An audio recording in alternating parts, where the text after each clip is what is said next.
반가. 안녕하세요. 공기파 박용덕입니다.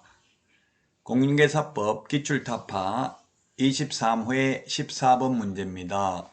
부동산 거래 신고 등에 관한 법률에서 옳은 것입니다. 기억, 빈집 및 소규모 주택 정비에 관한 특례법에 따라 사업 시행계획 인가로 취득한 입주자로 선정된 지위의 매매계약은 신고해야 된다. 건공주택, 건공도시 빈산주택이라고 있죠. 건공도시 빈산주택.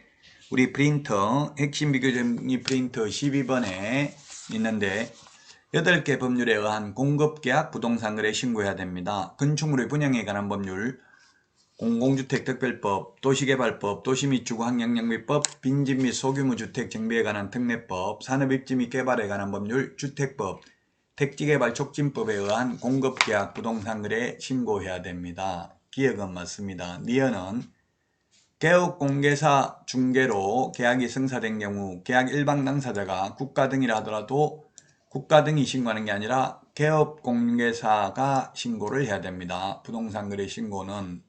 그래서 니은 틀렸고, 디귿은 부동산거래 신고는 잔금지급일로부터 30일이 아니라 계약일로부터 30일이고요. 그 다음에 리얼, 산업입지 및 개발에 관한 법률에 의한 공급계약 신고해야 된다 했고요.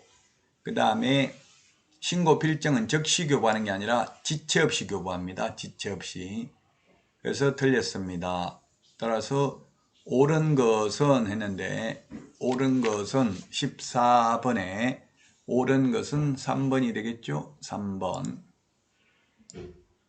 두 개가 옳은 것이네요. 옳은 거 뭐가 옳은 겁니까? 기억 옳은 거고요. 그 다음에 리얼 요 두 개가 옳은 게 되겠습니다. 3번이 정답입니다.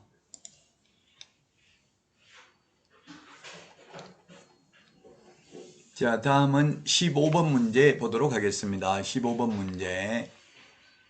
틀린 것입니다. 계약금 등의 예치 권고 제도와 관련해서 틀린 것인데요. 1번 금융기관에 예치하는 데 소요되는 실비는 특별한 약정이 없으면 매도, 임대 의뢰인이 부담한다. X, 매수, 임차 의뢰인이 부담합니다. 우리 프린트 52번에 15번, 16번에 있습니다. 계약금 등의 예치 권고 제도와 관련되는 실비는 매수, 임차 의뢰인이 부담하고요. 그 다음에 권리관계 등의 확인에 소요되는 실비는 매도, 임대 의뢰인이 부담합니다.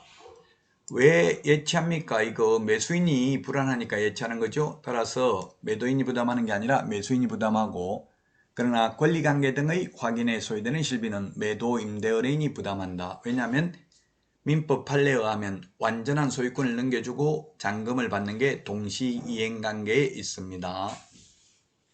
따라서 만약에 매매대금이 10억이고 거기에 비해서 아주 소액인 10만원 가압류가 설정되어 있다 하더라도 매수인은 동시행 항변권을 행사해서 잔금 지급을 거절할 수 있습니다. 따라서 매도인이 등기사항 증명서를 발급해서 권리관계가 깨끗하다는 것을 입증할 책임이 있기 때문에 권리관계 등의 확인에 소요되는 실비는 매도, 임대, 의뢰인이 부담합니다. 자, 그 다음에 2번 지문. 계약금 외에 중도금이나 잔금도 예치하도록 권고할 수 있습니다. 예, 그렇습니다. 우리 프린트 16번에 맨 밑에 있는데 계약금 등에는 중도금, 잔금도 포함됩니다. 자, 그 다음에 3번. 만약에 개업공개사 명의로 예치를 하는 경우에는 그 예치금액에 해당하는 보증보험, 공제 또는 공탁을 가입해야 됩니다. 그리고 개업공개사는 자신의 명의로 예치를 한 경우에는 자신의 예치금과 계약금 등을 분리해서 관리해야 됩니다. 5번에 예치된 계약금 등을 거래 당사자 동의 없이 임의로 인출하여서는 아니 됩니다. 이 돈 내 돈 섞어놓고 찾았으면 안 되겠죠? 그래서 1번이 정답이 되겠습니다. 다음은 16번 문제 보도록 하겠습니다. 틀린 것입니다. 투기과일지구에 소지하는 주택으로서 실제 거래가격이 3억 초과인 주택거래계약을 체결한 경우에 한하여 이게 X네요.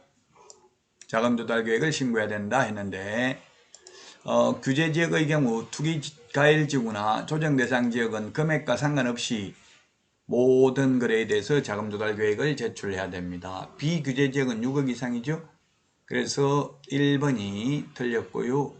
2번 지문 건축법 건공도시 빈산주택인데 건축법에 의한 공급계약은 신고 대상이 아닙니다. 건축물의 분양에 관한 법률은 신고 대상입니다. 자, 그 다음에 거래 당사자 중 매수인이 국가 등인 경우에는 자금 조달 계획 제출 안 해도 됩니다. 매수인이 속이는 거는 매수인이 국가인 경우 국가가 속이는 건 아니니까.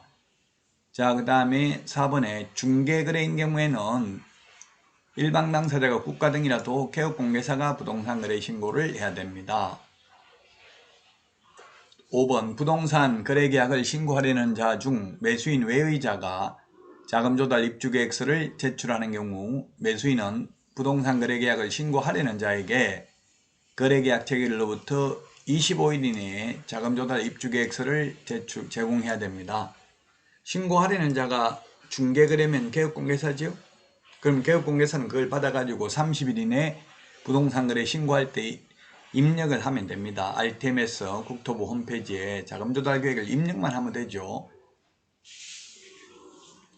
만약에 자금조달 계획을 거짓으로 제출했다고 해서 개업공개사가 처벌받지는 않습니다. 거짓 제출한 의뢰인이 처벌받겠죠. 조정 대상 지역이나 투기과일지구는 금액과 상관없이 자금조달 계획을 제출해야 됩니다. 여러분 수고 많으셨습니다. 다음 시간에 찾아뵙겠습니다. 안녕.